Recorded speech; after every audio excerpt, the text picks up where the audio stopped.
Welcome to the Burn Your Mortgage Podcast, a Canadian real estate podcast that shows you how to pay off your mortgage sooner and live well while doing it. Now, here's your host, Sean Cooper.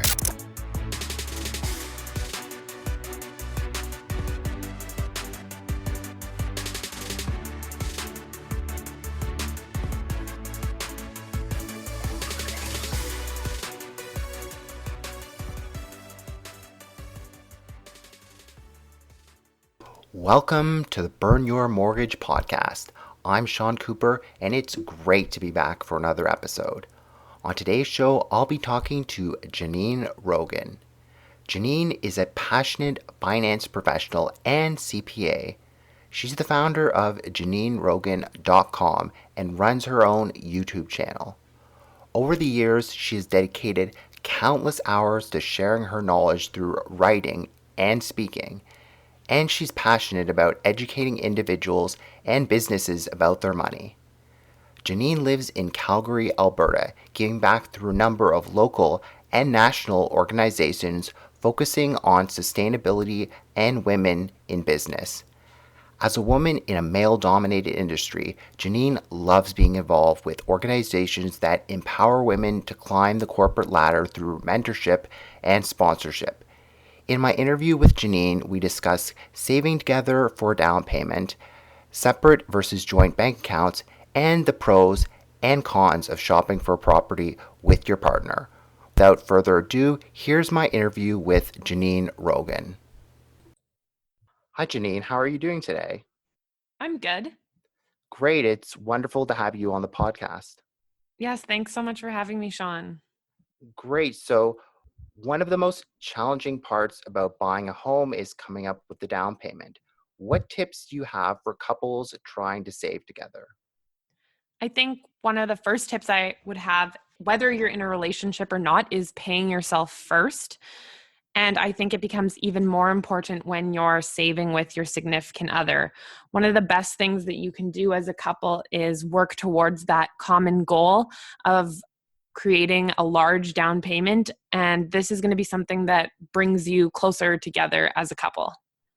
And do you find anything from personal experience that's worked for your husband and you in terms of coming up with a savings goal together? Definitely. We took the approach of opening a joint savings account together. And then we decided to track our progress in an Excel spreadsheet every month so that we could see our progress, and we have celebrated kind of those mini milestones as we've saved our money together. Great. And that actually leads right into the next question. What are some important considerations for couples when choosing to have a separate bank account versus a joint bank account? Because I know that's kind of a decision that some couples struggle with. They're like, should I have savings accounts just on our own, or should we manage our money together? So what's kind of your thoughts on both of those options? That's a great question. And I think it's going to vary depending on where you're at in your relationship, as well as how often you talk about money and how much you trust your significant other when it comes to your finances. If you're at the beginning of your relationship and you really haven't had a lot of those money conversations, you might not feel comfortable opening a joint savings account together. But as the years go on and hopefully you've discussed money to some extent, then opening a joint savings account can mean you are able to achieve your financial goals faster. And do you have any tips in terms of managing bills and expenses when you have a single versus joint account? I mean, I've heard some couples have a joint account where all their bills come out of that, and then they have separate savings accounts and checking accounts. So what are your thoughts on that? I definitely think if you're going to create accounts for your expenses and for your savings as a couple, and you aren't combining everything, you should definitely split them out. So perhaps opening a joint checkings account for all of your monthly expenses like rent and utilities and groceries, but then also having a joint savings account for things like a down payment. That's a great idea. Now, buying a home isn't just a financial decision for couples. It's also a lifestyle decision, isn't it? Definitely.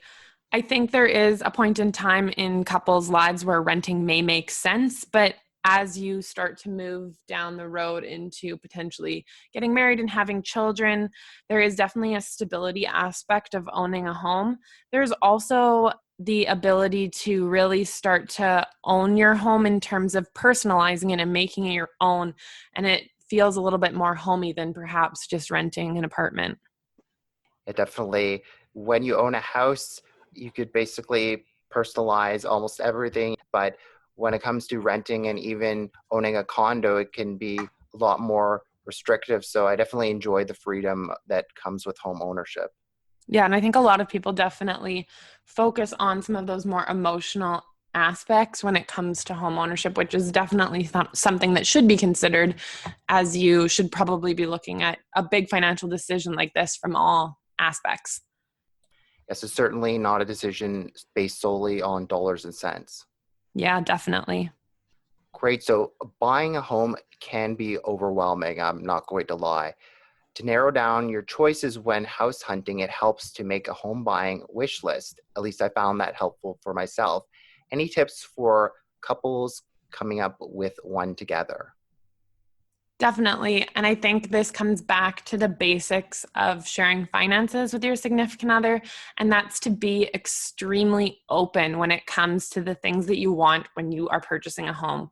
Things that might be extremely important to you might not be important to your significant other, or vice versa. So it's really important to sit down and outline your top 2 or 3 priorities in a home. And hopefully some of those are going to overlap, but it's totally fine if you value different things in a home. You just have to be willing to compromise and work together to make sure that you are able to achieve aspects of home ownership that are good for both individuals. Certainly, because you want both yourself and your significant other to be happy with your home, which is most likely the single biggest purchase of your lifetime. And I find that you're going to be looking at so many properties together that it helps to come up with a list and basically check off the boxes from this wish list that each property satisfies. And that way, if you're looking at 50 or 100 properties over 3 or 4 months, then at least you can keep track of which houses check the most important things that you're looking for, because it can certainly be easy to lose track. At least that's what I found from personal experience.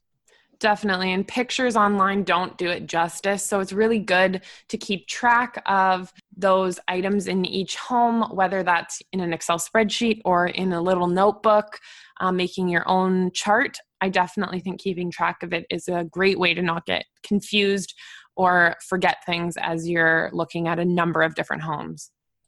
Now, speaking from personal experience, your husband and you recently started house hunting. What are some of the pros and cons of shopping for a property with your partner? I definitely think one of the pros is having kind of an advocate or someone that's on your team that's there. Like you said, it can be really overwhelming. And sometimes it can feel like realtors are just trying to get you to close a deal.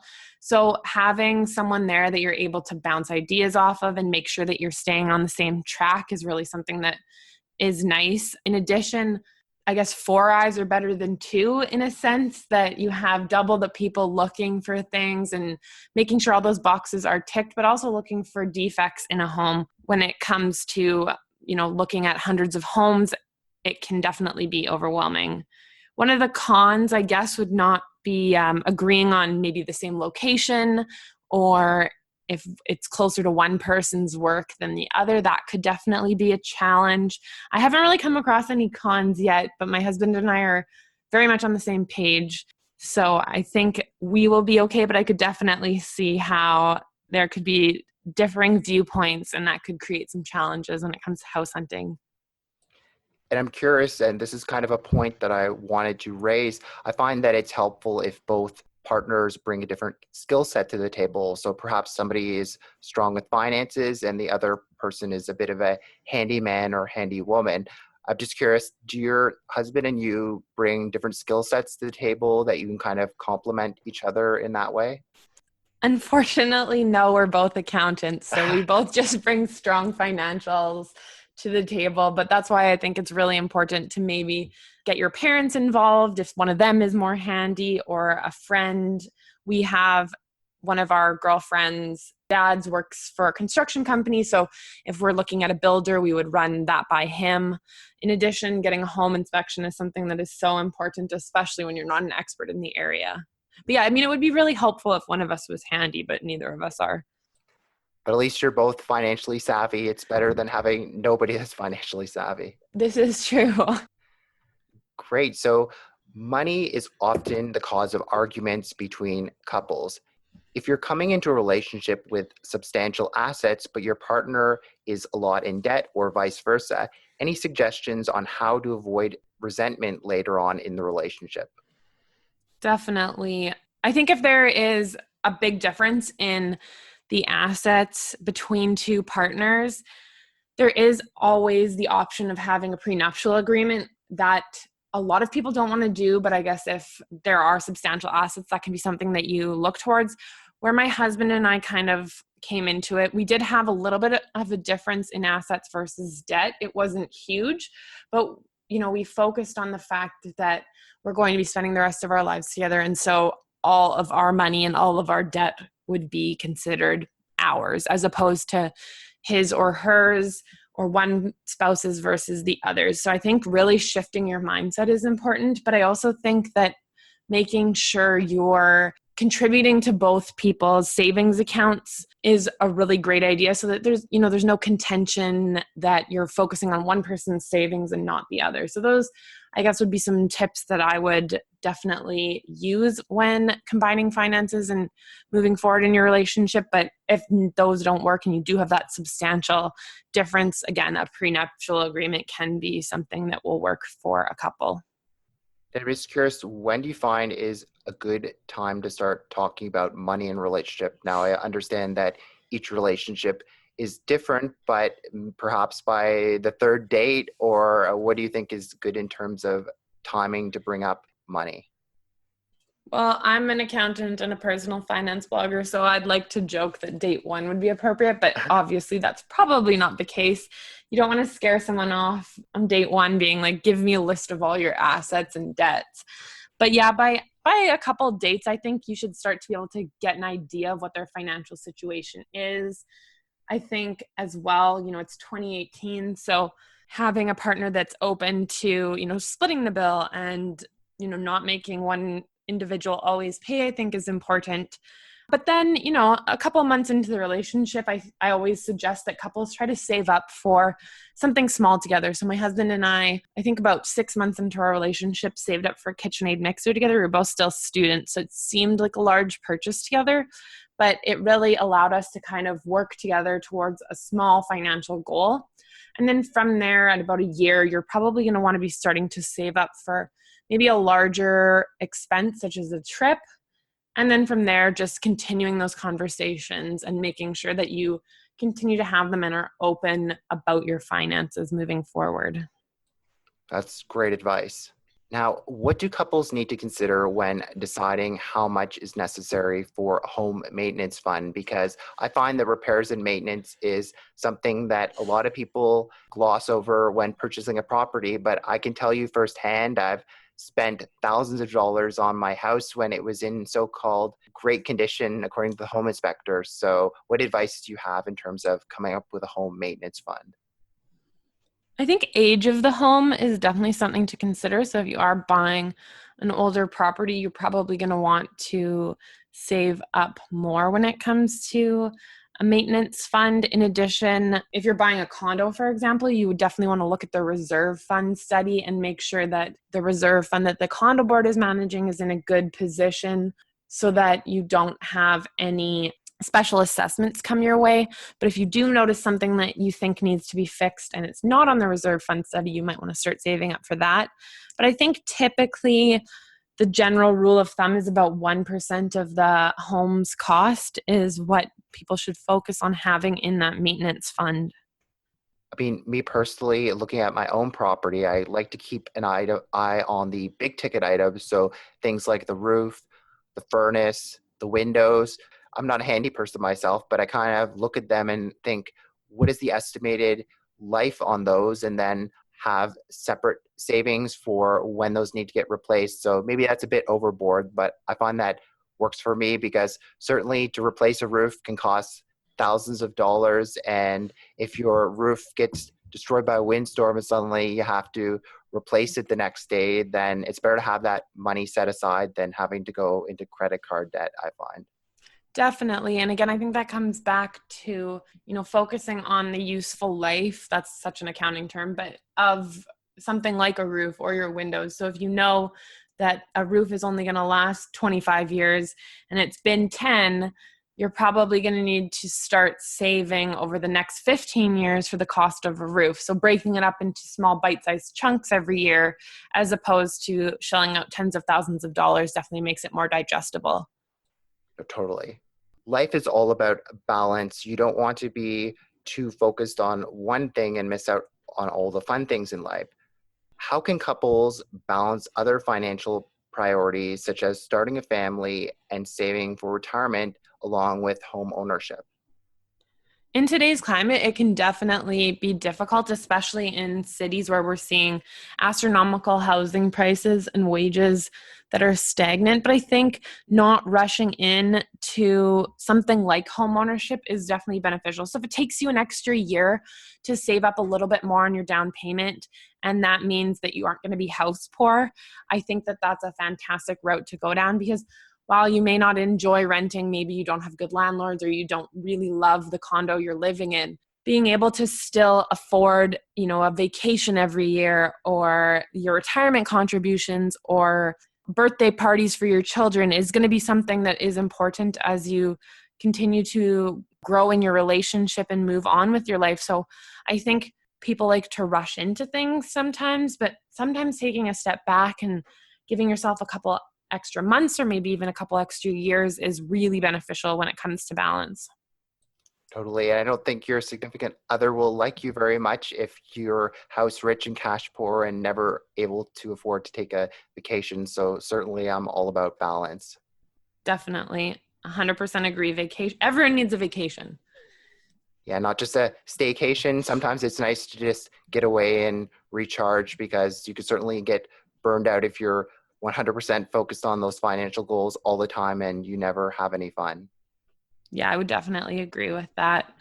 It's really important for your mental health and probably for your relationship health as well.